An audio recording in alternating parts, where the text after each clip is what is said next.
Hello everyone, welcome back to my channel. This video is all about the very important content, and that is category 2, instructional leadership. And what I've done here is, as I did in the previous video, I've taken the questions and I try to make the answers as short as possible, so that just by listening to my video or seeing my video once or twice, you'll remember those answers.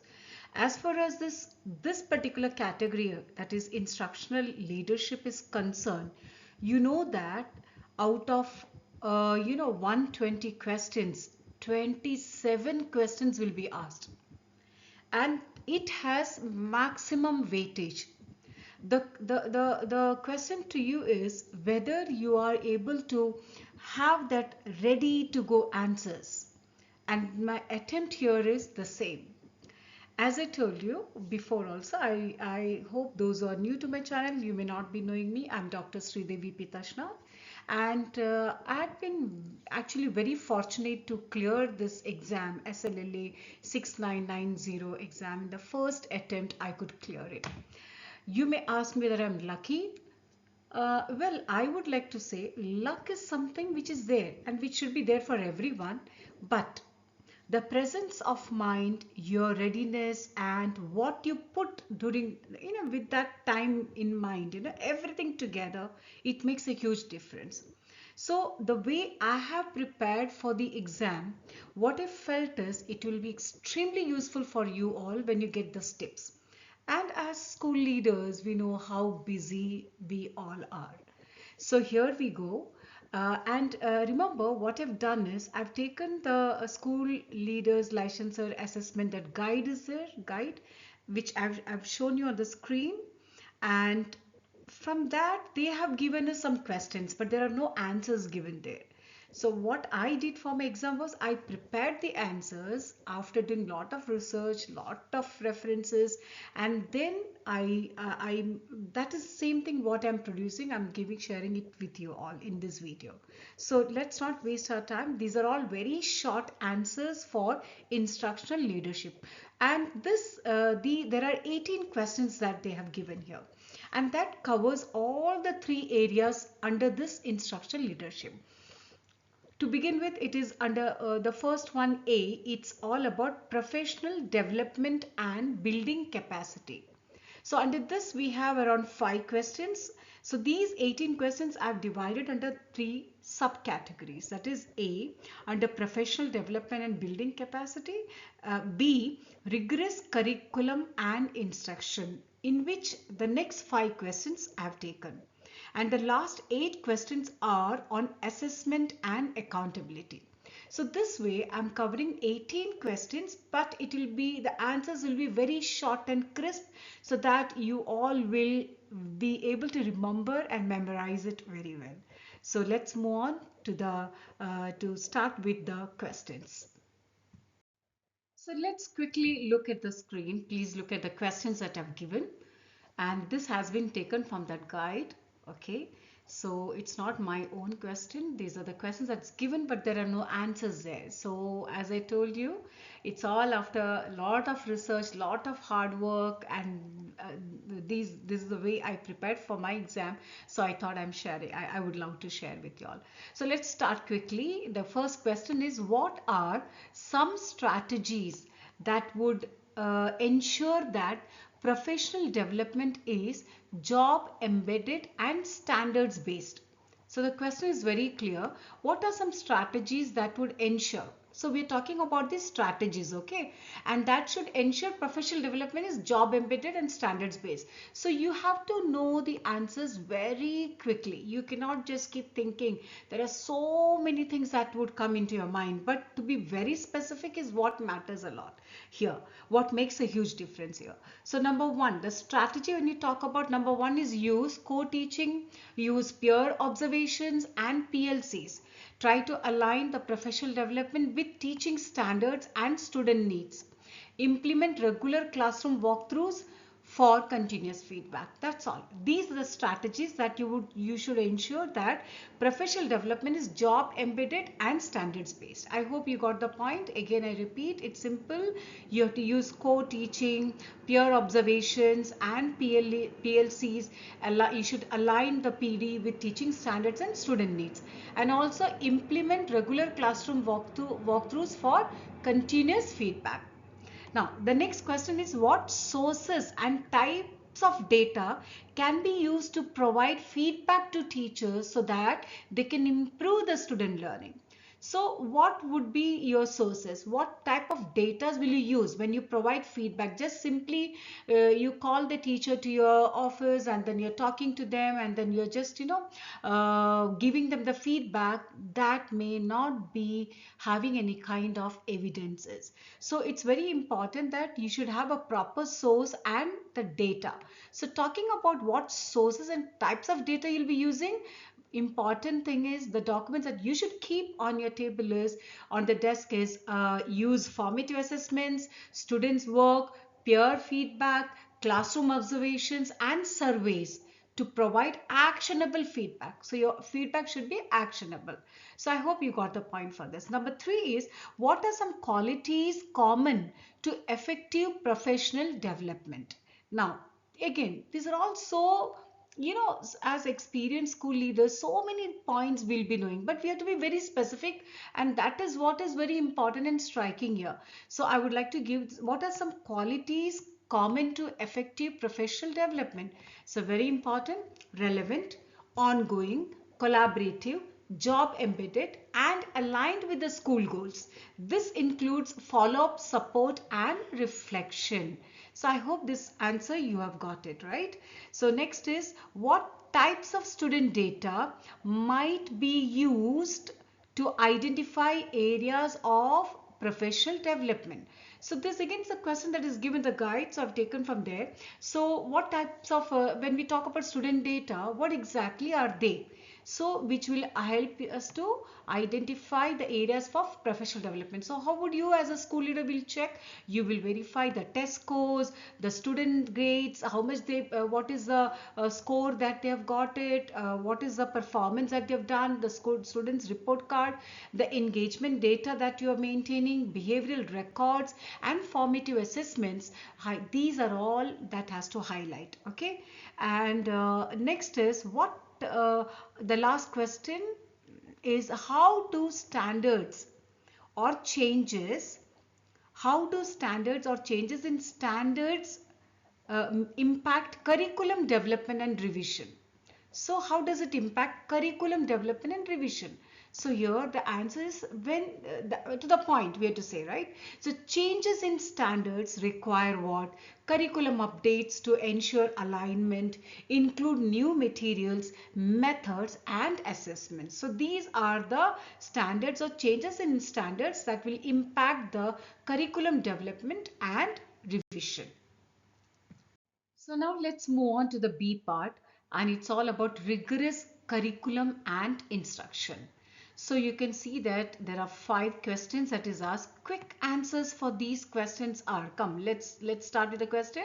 How do various instructional strategies such as team or collaborative teaching positively or negatively impact instruction? Try to understand the question properly. How do various instructional strategies such as team teaching or collaborative teaching positively or negatively impact the instructions? So let us write the answer very quickly. Positively, when we talk about, it promotes shared expertise, fosters collaboration, and increases engagement. That's all. When you talk about negative, it can cause role confusion if not well planned. These are the answers expected. Now the question number 7 is, what steps may need to be taken to ensure that the curriculum and instruction are aligned to student assessment and content standards? What steps may be need to be taken? So what are the steps as a school year we have to take to ensure that the curriculum and instruction are aligned properly? it is aligned, it is matching with the student's assessment and the content standards. So when we talk about this, what steps, so we'll start with number one is review. Quick answers, we are expecting to give very short answers, so I'll just put it like this: review curriculum for alignment, ensure assessments match the standards, and provide professional development for teachers on the best practices. That's all is required. Now the next question is, what trends in student achievement data might indicate that there are problems in curriculum alignment? What trends in student achievement data might indicate that there are problems in the curriculum alignment? So the answer to this question will be very short, and that is achievement gaps, inconsistent results across the subjects, and poor student performance on key assessments. Okay, that's all the easy answer. Very simple.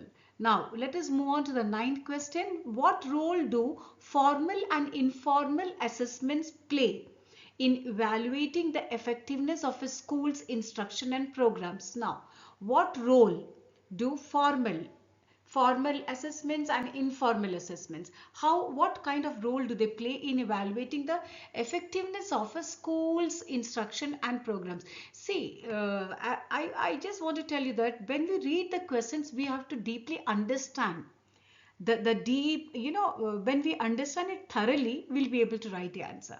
And when we write the answers, instead of searching for the words, it should come automatically. And that's why this revision, hearing it again and again, it will help you. So let us talk about the formal and the informal. Now when we talk about the formal assessments, it provides objective, large scale data on achievement. Informal, it offers real-time insights into classroom performance and instructional needs. This is what is the expected answer. Now the last question is, what are the strengths and limitations of authentic assessment? And talking about standardized testing. So when we talk about authentic, it is strength, real world relevance, okay, and limitations, we talk about its objective, and that is limitations means can narrow focus to testable content. That's all. Now, coming to the last part of this question, instructional leadership, there are 8 more questions. So 5 plus 5, 10 we have covered, and now we have the next 8 questions, which is very, in a very easy manner. I've tried to, shorten the answers and giving you very crispy answers that you'll remember everything. So let's start with a question, and that is, what methods can a school leader use to support teachers in the development of assessments that provide meaningful feedback about student progress? So the answer is very short: provide professional development on assessment design, facilitate collaborative planning, and offer feedback on assessment effectiveness. So that's all the points that we are expected to mention. Next is, how does high stakes testing influence a school's curriculum and instructional practice? Check the question. How does high stakes testing influence a school's curriculum and instructional practice? So you can say that it can lead to narrowed curriculum with a focus on testable content, sometimes at the expense of deeper learning. Now, question number 13, how can a school leader make data and other information on school effectiveness understandable to parents and community? So definitely, as a school leader, you should ensure that you use, the answer is very simple. Use simple language, try to use visual aids, and try to host meetings to explain the data and improvement plans. If you look at, the answers are quite simple, but only thing we should remember what answer to be given for what question.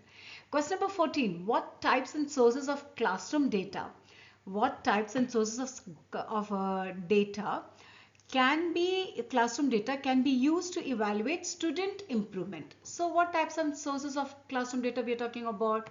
Very important, very easy. It's very easy. When I say, you'll find, oh, these answers I know already.